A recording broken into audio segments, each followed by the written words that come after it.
mabiyangu kumatiumana taweno nhaudzuma nhokodzo zuva rogumi nonomwe mwedzi uno wachiwabvu pasi rese vanhu vari kurangaridzana nezvechirwere chekudzingisana kuropa choBP.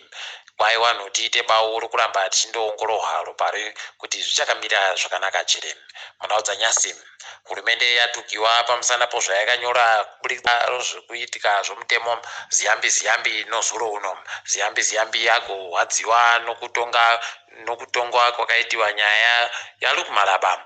Izvezvi sangano reHuman Rights NGO Forum ratonyorawo kuendesa kumatare mhosva kuti ziyambi ari kumhura matareya. Ipapa wese wanhu ana Law Society of Zimbabwe nevamwe watonyorawo pokare wachiti zvakaitiwa namuziyambi zvinohwadza. Ipapa agotuka wana mutongi achiti wakaisiwa muhomwe dzonyika dziri kunze kwenyika. Zvakatooma mabiyangu. Mune imwe nyaya waiyogurukota rozvo mutemo iri ziyambi raendesa kumatare dzimhosva kuti riri kupikisana nezvakabuditsiwa nematare emusuwo mugowera manhoko. Ipapa magweta mamwe agotoendesawo kumatare pokare ari kuda kuti iye ziyambi asungiwe nonyaya yokumhura matare. Pakanyangara patichaona kuti zvinotekaira chiri ipapa. Kucholocho nozuro uno kwaivhuhwa dombo nhema rakanyoriwa mazita avanhu vakapisiwa mumba nguva yekugura hundi. Vanhu vanosvika 29 vanhu mazita avo ari kutozikanwa akanyorwa apo vakapisihwapo. Toramba chindoti dai hurumende yagadzirisa nhau iyi zvapera. Tiri kufara kuti Alex Magaisa anonyora paBig Saturday Read ati iye pano musha mutsva padandemutande. Vanhu vakandoenda pa www.bigsr.africa vanoboya zvizere ipapo. Pai musochina kunenge kuripe magetsi manhoko kubva nguva dzonhanhatu kusvikira chishanu nguva dzonhanhatu. Tinaita bau rokungwarira tirege kuperehwa nemagetsi mabiyangu. Pai nyika yeZimbabwe yakamira kuita ukama nonyika yeIsraeri zuva rechishanu mwedzi wakukadzi. Heno kuti wanga waribe kuti nyepa nei wakuru hurumende wavo kuti ndizvo waita. KuIsraeri kwanga kwaisiwa mumwe munhu anogona kundomirira soZimbabwe asi asiri hachemumiriri weZimbabwe. Heno kuti wakanetsa nei nawo Mnangagwa munhuyu. Wanhu kuEsgodini waita kufara nyasi apo wagopa mapurisa motika yekugoseenzesa yerudzi rweIsuzu kuti waite zvine musoro pamakamba yawo. Tinowatenda vari kuita zvokubudirira kudari asi zvinotohwadza kuti zvinotora vanhu kuti vazoita kushinga wega kuzvitengera dzimotika asi wakuru hurumende wachindotengerana dzimotika dzinodhura dziribe chekuita nokubatsira vanhu. Zvakaoma.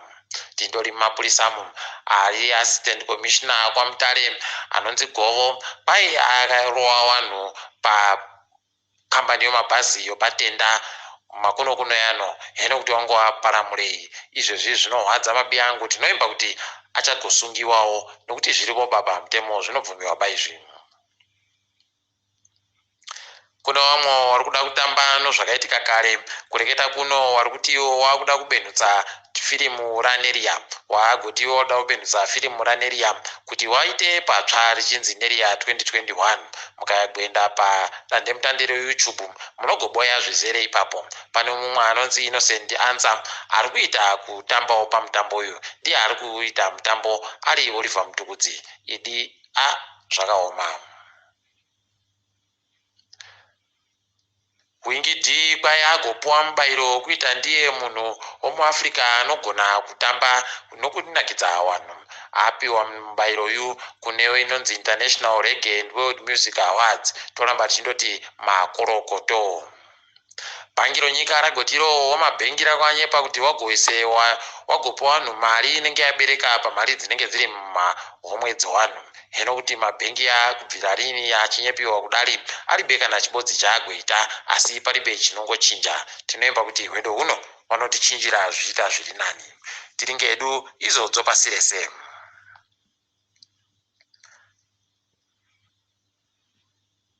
KuSouth Africa mutongo nyaya yakaendesiwa waZuma kudare rudzi mhosva yekunzi wakaita chomanja mbudu kwaiyaramba kuenderera mberi nyasi. Heno kuti ichagoenderera mberi rini, asi wachapenuka zuva rochimakumi mairi nonhanhatu kumatareko. Ipapa waRamaphosa waendawo kuParis kuno musangano uri kuitiwa ikweyo nedzimwe nyika. Idi wedu wanotosara wakati wawawa. Apa charinakidza waRamaphosa waenda kusiyiwa panhandare yendege nomunhu mubodzi chaiye, hwii kuenda wanhu wese wese, zvatinoita kwedu.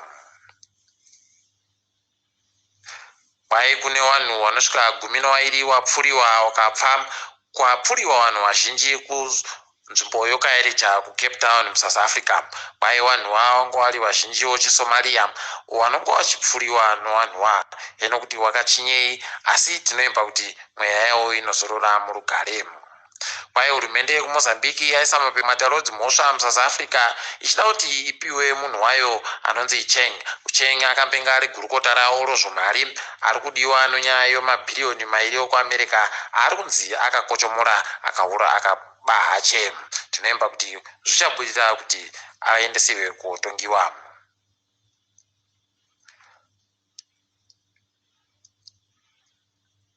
Kwai kune vanhu kuZambia waisiwa kuti waite ndiwo wanokumhanya nomutungamiri wenyika ipo ari kumhanya kuteedzana nosarudzo dziri kuuya kupera kwegore rino. Kwai Edgar Lungu aisa muzvinafundo luwo kuti aite ndiye munhu anozoita mutevedzeri womutungamiri wenyika ikweyo. Tinoimba kuti sarudzo dzawo dzichagotekaidziwa zvizvino, tichagoziva kana zvaburika kuti akaende ichirema aisawo ani kuti aite ndiye munhu waanomhanyidzana naye.